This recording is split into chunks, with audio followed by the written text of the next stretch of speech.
when I first got to Taiwan, I honestly didn't feel like much of a novelty to my surprise. Most people didn't really stare at me at all, but this may have partially been because I was in a group most of the time. But when I did wander off alone, especially in the night markets, I did notice a lot more people staring. And funny enough, though, it was usually other tourists and less so Taiwanese people doing the staring. The weirdest moment, though, was my first day in 7-Eleven. Some teenage boys were standing behind me in line and they kept saying the N-word repeatedly. And I was like, huh? But then I remembered someone told me that that's a filler word in Mandarin, so it has a different meaning. So I was like, okay, phew, all good. Later on, though, I hung out with a friend who happens to be a tall Black man, and we were in a night market and the stares got really intense.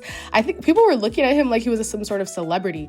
At one point, we stopped to play like an arcade game and a crowd started forming around us and they were recording us like we were some sort of street performance.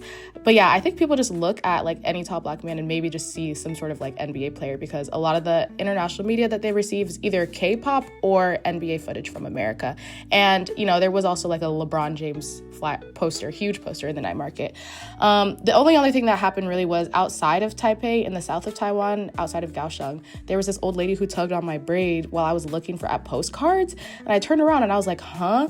I think she was just curious, and then she just said something to me in Mandarin. It didn't seem malicious, but it was still weird, anyone touching your hair. So besides that, though, I think my experience was really great. I would definitely go back and visit Taiwan again.